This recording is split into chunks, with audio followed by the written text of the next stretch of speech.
Hello दोस्तों, स्वागत है आपका हमारे YouTube चैनल अनस्क्रिप्टेड स्टोरीज़ में। आज हम बात करने जा रहे हैं एक ऐसे हरफन मौला इंसान की जिनकी गायकी के सब दीवाने हुआ करते थे।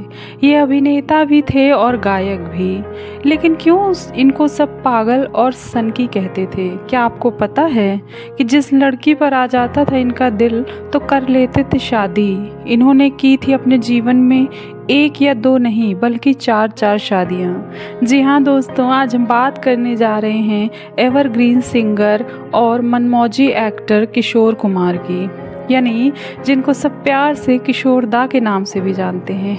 किशोर कुमार का जन्म 4 अगस्त 1929 को मध्य प्रदेश के खंडवा में हुआ था और उनके बचपन का नाम आभास कुमार गांगुली था। वो एक बंगाली ब्राह्मण परिवार में पैदा हुए थे।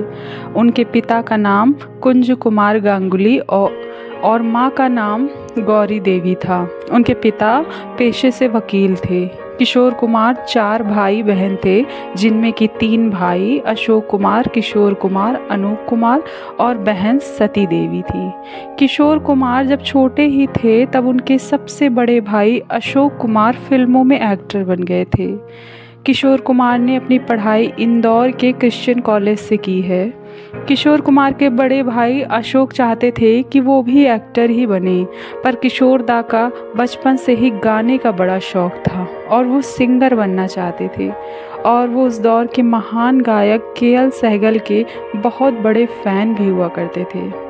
वो अपने कॉलेज में भी सबके बीच अपनी वॉइस मॉड्यूलेशन के लिए काफ़ी फेमस थे।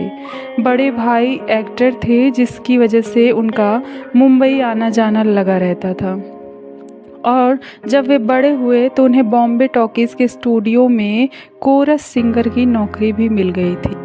उनकी गायकी की शुरुआत देवानंद की फिल्म जिद्दी में गाना गाने से हुई, जो कि उनका गाना काफ़ी हिट साबित हुआ और उनकी गायकी को और भी ज़्यादा पसंद किया जाने लगा।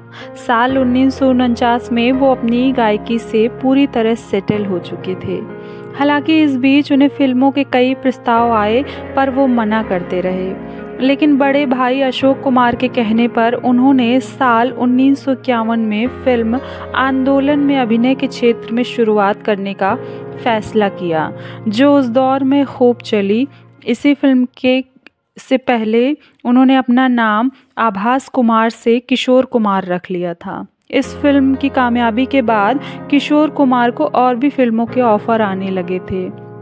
इसके बाद उन्होंने कई फिल्में बैक टू बैक करी, जिसमें कुछ तो फ्लॉप रहीं, लेकिन कुछ जैसे कि नौकरी, बाप रे बाप आदि खूब हिट हुई, जिसके बाद किशोर कुमार का मन एक्टिंग में भी लगने लगा था।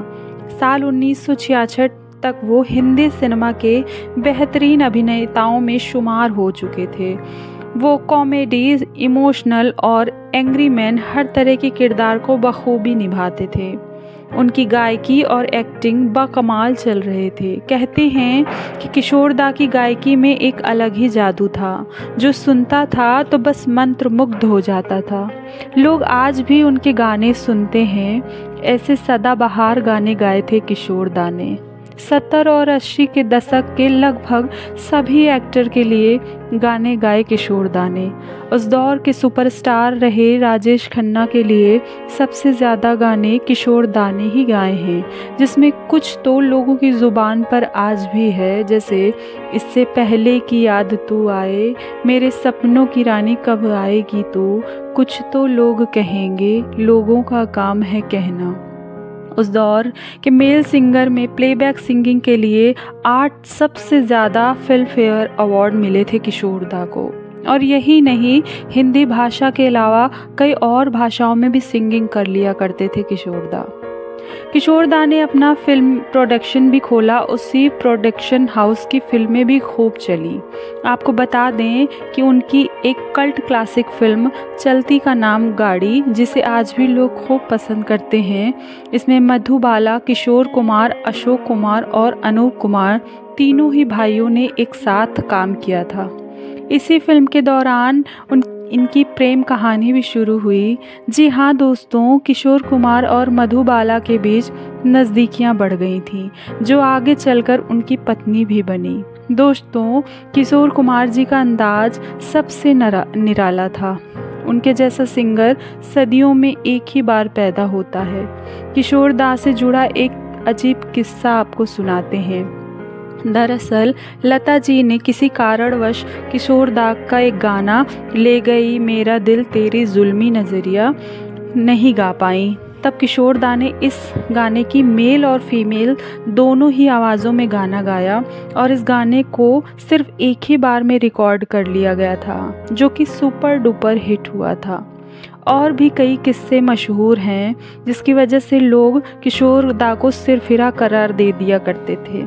जैसे एक फिल्म में शूटिंग के दौरान एक सीन में किशोर दा को कार ड्राइव करके थोड़ी दूर जाने के बाद रुकना था, पर डायरेक्टर गलती से कट बोलना ही भूल गया, जिसके बाद किशोर दा रुके ही नहीं और गाड़ी चलाते चलाते शूटिंग के से खंडाला निकल गए। दोस्तों, ऐसे निराले थे किशोर दा।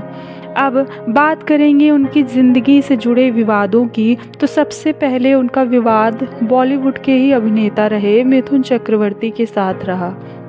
दरअसल किशोर दा की तीसरी पत्नी रही योगिता बाली ने उन्हें तलाक देकर सुपरस्टार मिथुन चक्रवर्ती से शादी कर ली थी, जिसके बाद मिथुन दा और किशोर दा के बीच बड़ी दुश्मनी हो गई और किशोर दा ने मिथुन चक्रवर्ती की किसी भी फिल्म में गाना न गाने की कसम खा ली थी।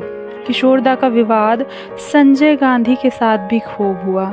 दरअसल संजय गांधी ने भारतीय कांग्रेस रैली में किशोर दा से गाना गाने को कहा, तो किशोर दा ने ये प्रस्ताव ठुकरा दिया, जिसके बाद नतीजा ये हुआ कि संजय गांधी ने दूरदर्शन और ऑल इंडिया रेडियो में किशोर दा के गानों पर बैन लगा दिया था, जो कि 1976 से लेकर आपातकाल तक रहा।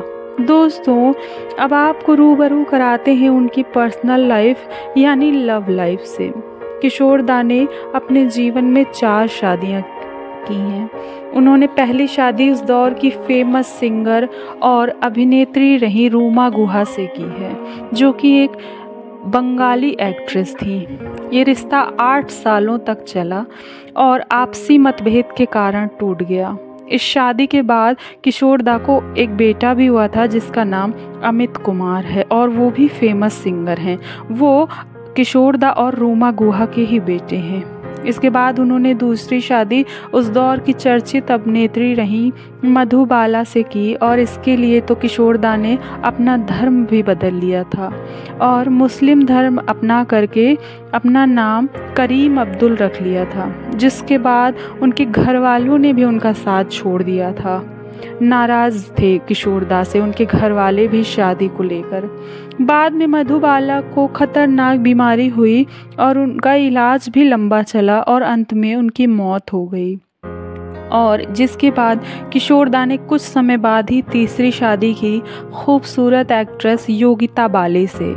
योगिता बाली ने भी उनका रिश्ता 2 साल में ही तोड़ दिया। योगिता ने उनको तलाक देकर मिथुन चक्रवर्ती से शादी कर ली थी।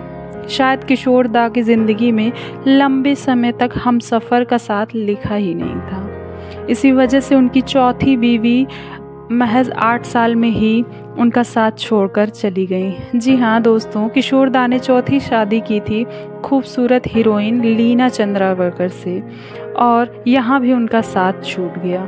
दोस्तों, किशोर दा जैसे महान सिंगर बार बार नहीं आते। उनके गाए गीत सदाबहार थे।